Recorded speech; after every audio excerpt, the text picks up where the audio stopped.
नमस्कार, news and competition cracker channel में आपका स्वागत है। देखते हैं 9 फरवरी 2024 के उस महत्वपूर्ण करंट अफेयरों को। आज का पहला करंट अफेयर है, टॉम टॉम की रैंकिंग के अनुसार विश्व का सबसे कम भीड़भाड़ वाला शहर कौन सा है? आंसर है ए सिंगापुर, बी लंदन, सी दिल्ली या डी बेंगलुरु। आंसर है इसका बी लंदन। टॉम की रैंकिंग के अनुसार 2023 में बेंगलुरु लंदन सबसे भीड़भाड़ वाला शहर रहा था। और इंडिया की बात की जाए तो बेंगलुरु सबसे भीड़भाड़ वाला शहर के रूप में बेंगलुरु दूसरे स्थान पर पहुंचा। और दिल्ली की जो इसमें रैंकिंग थी वो 44 थी और मुंबई की रैंकिंग 52वीं थी। शहरी गतिशीलता में सुधार और निवासियों के जीवन की गुणवत्ता बढ़ाने के लिए रणनीतिक हस्तक्षेप की आवश्यकता को इस रैंकिंग के थ्रू पता चलता है। स्थानिक प्रौद्योगिकी अग्रणी विशेषज्ञ टॉम टॉम ने यातायात भीड़ की वैश्विक चुनौती के बारे में खुलासा करने वाली अंतर्दृष्टि का खुलासा किया है। निष्कर्षों के बाद पता चलता है कि लंदन एक केंद्र बिंदु के रूप में उभरा है जहां सबसे ज़्यादा भीड़ भाड़ वाली एरिया है, जहां पर आपको 10 किलोमीटर की दूरी तय करने में लगभग आधे घंटे का समय लग जाता है। अगला क्वेश्चन देखते हैं। हाल ही में प्रकाशित विश्व बैंक की रिपोर्ट के अनुसार LPI इंडेक्स में भारत का स्थान है ए 135, बी 138, सी 40 या डी 90। आंसर है इसका 38वें स्थान पर। विश्व बैंक की LPI report logistic performance index LPI report के अनुसार 139 देशों में भारत की स्थिति 38वें स्थान पर है। विश्व बैंक की रिपोर्ट के अनुसार लॉजिस्टिक परफॉर्मेंस इंडेक्स रैंकिंग में भारत 38वां पहुंच गया। यह प्रगति 2018 में जहां 44वीं थी वहीं 2014 में 54 के पिछले स्थान से एक बड़ी छलांग को दर्शाती है, जो अपने लॉजिस्टिक बुनियादी ढांचे और दक्षता को बढ़ाने के लिए देश की प्रतिबद्धता को रेखांकित करता है। PM गति शक्ति के नाम से अभी जो कार्यक्रम एक योजना चल रही है उसी का ये परिणाम है कि यहाँ पर लॉजिस्टिक परफॉर्मेंस में इसकी इंडिया का सुधार आया है। नेक्स्ट क्वेश्चन है, ओल्जास बैक्टेनोव को हाल में कहाँ का प्रधानमंत्री नियुक्त किया गया है?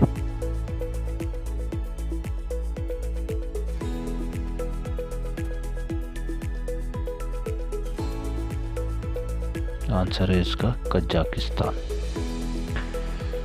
कजाक के जो राष्ट्रपति हैं कासिम जोमार्ट टोकायेव ने अपने चीफ ऑफ स्टाफ ओल्जास बैक्टेनोव को नया प्रधानमंत्री नियुक्त किया है।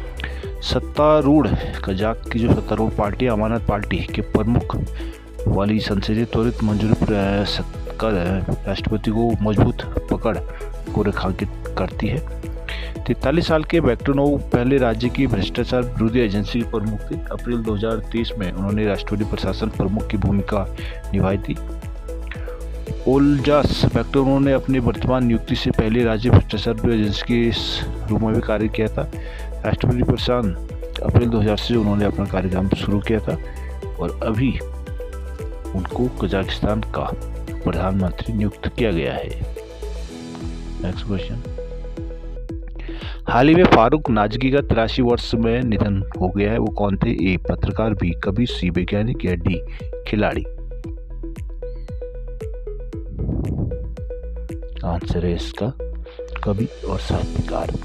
प्रतिष्ठित कवि, प्रसारक और साहित्य अकादमी पुरस्कार के प्रतिष्ठित प्राप्तकर्ता फारूक नाजगी का 83 साल की आयु में निधन हो गया था।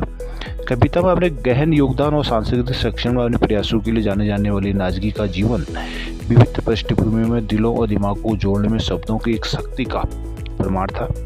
नाजगी की काव्यात्मक अभिव्यक्तियां उनकी भावनात्मक गहराई और गीतात्मक सुंदरता की विशेषता है। कई लोगों के साथ प्रतिध्वनित हुई, जिससे उन्हें अपने समय के सबसे प्रिय कवियों में ये स्थान मिला था। अगला क्वेश्चन है, हाल ही में सेबेस्टियन पिनेरा की हेलीकॉप्टर दुर्घटना में मृत्यु होगी, वो कौन थे? ए यमन के राष्ट्रपति, बी जाम्बिया प्रधानमंत्री, सी चिली के पूर्व राष्ट्रपति या डी कुवैत के किंग। आंसर है इसका चिली के पूर्व राष्ट्रपति। 6 फरवरी को देश के दक्षिण में एक हेलीकॉप्टर दुर्घटना में पूर्व राष्ट्रपति सेबेस्टियन पिनेरा की दुखद मौत की खबर सामने आती चिली का राजनीतिक परिदृश्य हिल गया। 74 वर्ष के पिनेरा चिली की राजनीति में एक महान व्यक्ति थे। उन्होंने 2010 से 2014 तक और फिर 2018 से 2022 तक 2 बार राष्ट्रपति के रूप में कार्य किया है। पिनेरा के नेतृत्व में चिली के युवा लोकतंत्र को मजबूत करने में महत्वपूर्ण भूमिका निभाई है। विशेष रूप से सैन्य तानाशाही की समाप्ति के बाद देश के पहले रूढ़िवादी नेता के रूप में उनके कार्यकाल शासन में महत्वपूर्ण प्रगति देखी गई, जिसका उद्देश्य विभिन्न क्षेत्रों में चिली वासियों के जीवन की गुणवत्ता में सुधार लाना था। अगला क्वेश्चन देखते हैं।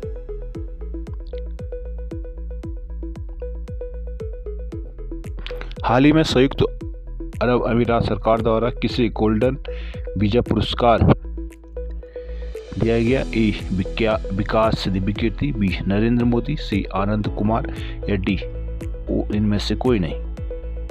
आनंद है इसका आंसर, सी आनंद कुमार। सुपर 30 के संस्थापक हैं ये आनंद कुमार जी, और प्रसिद्ध गणित के काफ़ी प्रसिद्ध टीचर भी हैं।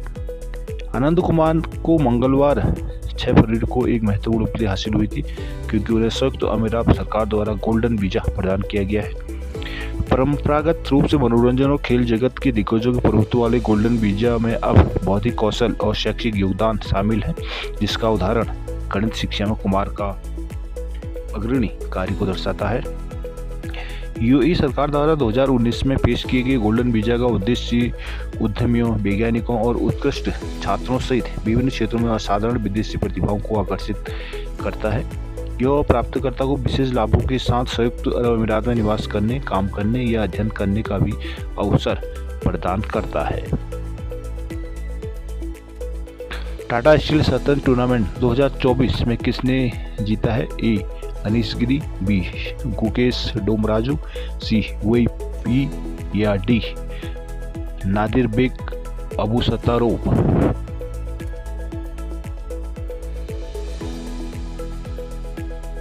आंसर है इसका बीई। ग्रैंड मास्टर बीई अपने असाधारण कौशल और सामरिक कौशल का प्रदर्शन करते हुए बहुप्रतीक्षित 2024 टाटा स्टील शतरंज टूर्नामेंट में विजयी हुए हैं। रोमांचक 4 खिलाड़ियों के टाई ब्रेक में उनकी जीत हुई है, जिसमें सम्मानित ग्रैंड मास्टर अनीश गिरी, गुकेश डोमराजू और नोदिर बेग अब्दुसतारोव शामिल थे। ने वैश्विक मंच पर प्रमुख शतरंज खिलाड़ियों में से एक के रूप में अपनी स्थिति मजबूत कर ली है। जहां वे ने मास्टर लीग में सुर्खियां बटोरी है, वही जीएम लियोन ल्यूका मंडोका ने चैलेंजर डिवीजन में जीत हासिल करके अपनी असाधारण प्रतिभा का प्रदर्शन किया है। कौन सी राज्य सरकार विदेशों में रह रहे युवाओं के लिए हेल्प डेस्क स्थापित करेगी? ए राजस्थान सरकार, बी दिल्ली सरकार, सी तेलंगाना सरकार या डी उत्तर प्रदेश सरकार। आंसर है इसका तेलंगाना सरकार।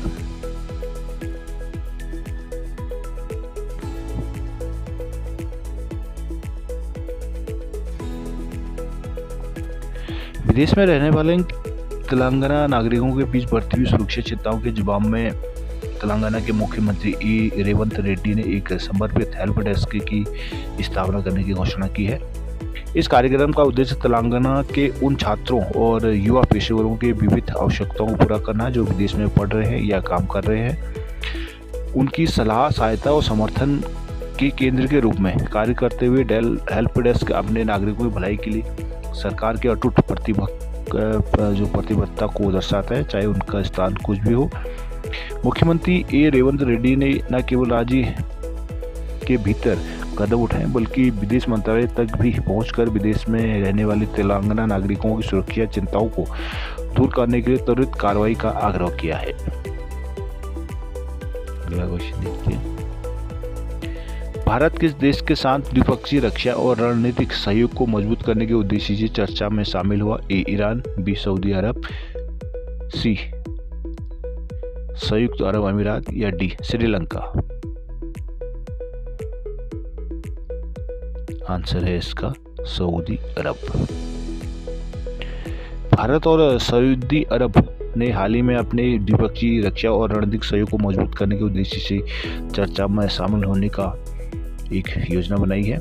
चर्चा का महत्वपूर्ण पहलू दोनों देशों के बीच संयुक्त सैन्य प्रशिक्षण अभ्यास को बढ़ाने की संभावना है और प्रौद्योगिकी हस्तांतरण भी एक अन्य महत्वपूर्ण विषय के रूप में उभर सकता है।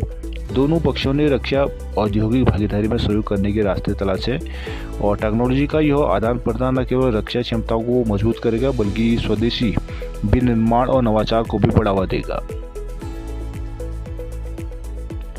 हाल ही में आरबीआई ने कौन कौन सी कंपनियों को भुगतान एग्रीगेटर लाइसेंस प्रदान किया है? आंसर है इसका ए जसपे, बी डिसेंट्रो, सी जोहू या डी उपरोक्त सभी। आंसर है इसका उपरोक्त सही। भारतीय रिजर्व बैंक आरबीआई ने हाल ही में फिनटेक फर्म जसपे, डिसेंट्रो के साथ साथ सॉफ्टवेयर ई सर्विस कंपनी जोहू को भुगतान एग्रीगेटर के रूप में काम करने के लिए लाइसेंस प्रदान किया है। यह अनुमोदन नियामक द्वारा निर्धारित कड़े मानदंडों के मद्देनजर दिया गया है। इन संस्थाओं को भुगतान एग्रीगेटर परिदृश्य में अन्य उल्लेखनीय खिलाड़ियों के साथ रखता है। जसपे, डिसेंट्रो और जोहू ने आरबीआई से प्रतिष्ठित भुगतान एग्रीगेटर लाइसेंस हासिल कर लिया है। वे स्ट्राइप पे, जोमेटो और टाटा पे जैसे स्थापित नामों में शामिल हो गए हैं जिन्हें जनवरी में मंजूरी मिली थी। साथ ही रेजर पे और कैशफ्री जैसे प्रमुख फिनटेक खिलाड़ी भी शामिल है जिन्होंने पिछले साल लाइसेंस हासिल किया था। अगले क्वेश्चन देखते हैं। राष्ट्रीय काला HIV एड्स निवारण दिवस मनाया जाता है 5 फरवरी, बी 7 फरवरी, सी 9 फरवरी या डी 12 फरवरी। आंसर है इसका बी 7 फरवरी। हर साल 7 फरवरी को मनाया जाने वाला राष्ट्रीय ब्लैक HIV एड्स जागरूकता दिवस ये अमेरिकी समुदाय के बीच HIV के खिलाफ चल रही लड़ाई में एक महत्वपूर्ण क्षण है।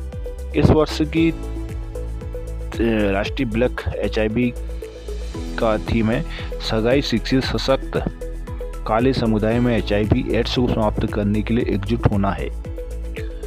यह दिन काले ब्लैक अमेरिकन पर HIV एड्स के असंतुलित प्रभाव के बारे में जागरूकता बढ़ाने और रोकथाम, प्रशिक्षण, उपचार और देखभाल की दिशा में प्रयास करने के लिए समर्पित होता है।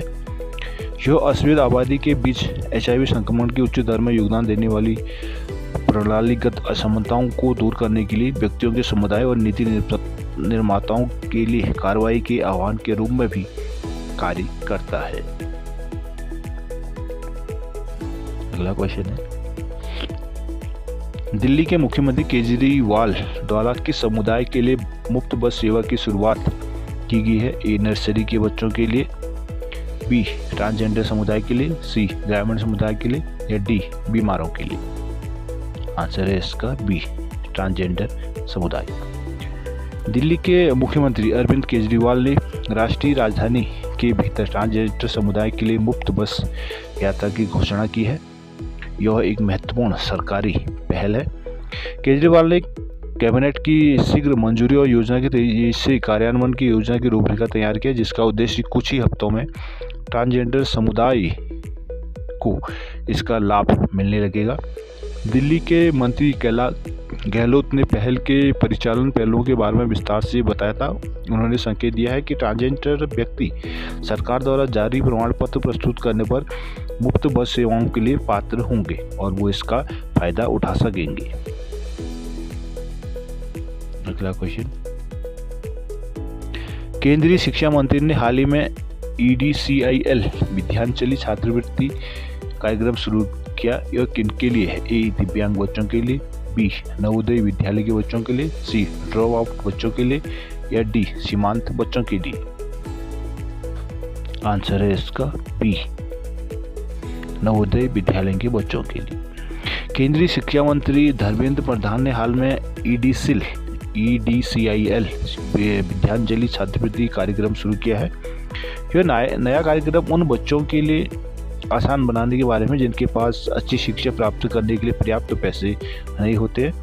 यह सभी को शिक्षा उपलब्ध कराने के लिए राष्ट्रीय शिक्षा नीति NEP 2020 के लक्ष्यों का पालन करता है। यह कार्यक्रम नवोदय विद्यालयों के उन छात्रों की सफलता का जश्न मनाएगा जो बिना किसी अतिरिक्त ट्यूशन के शीर्ष इंजीनियरिंग और प्रौद्योगिकी कॉलेजों में शामिल हो गए हैं। इनमें से कई छात्र गरीब पृष्ठभूमि से आते हैं। इस स्कॉलरशिप से 70 छात्रों की कुल 5 करोड़ रुपए की मदद मिलेगी। मंत्री जी ने बताया ने व्यवसायों और संगठनों को उनके समर्थन के लिए धन्यवाद दिया है और कहा है कि उनकी मदद उन छात्रों के लिए एक बड़ा बदलाव लाती है जिन्हें उनकी आवश्यकता होती है। फरवरी 2024 में डेंगू के मामलों में वृद्धि के कारण किस देश ने स्वास्थ्य आपातकाल घोषित किया है? ए अमेरिका, बी ब्राजील, सी श्रीलंका या डी नेपाल। इसका बी ब्राजील। ब्राजील के गर्म बरसात के मौसम में डेंगू बुखार बढ़ गया है, जिससे स्वास्थ्य अधिकारियों को आपातकालीन उपाय करने और मच्छर जनित बीमारी के खिलाफ बड़े पैमाने पर टीकाकरण शुरू करने के लिए मजबूर होना पड़ा है। स्वास्थ्य मंत्रालय ने कहा कि साल पहले संक्रमण के लगभग 3,64,855 मामले सामने आए हैं, जो 2023 की समान अवधि में 4 गुने से अधिक मामले हैं। मंत्रालय ने कहा कि लेबल आंकड़ों से 40 लोगों की मौत की पुष्टि हुई है और 265 अन्य की जांच अभी चल रही है। ब्राजील ने जापानी दवा निर्माता टेकेडा द्वारा विकसित मंत्रालय वैक्सीन क्यूडेगा की 5.2 मिलियन खुराकें भी मंगा ली है। तो ये थे आज की महत्वपूर्ण करंट अफेयर। आशा करूँगा ये आपके लिए लाभदायक साबित होंगे।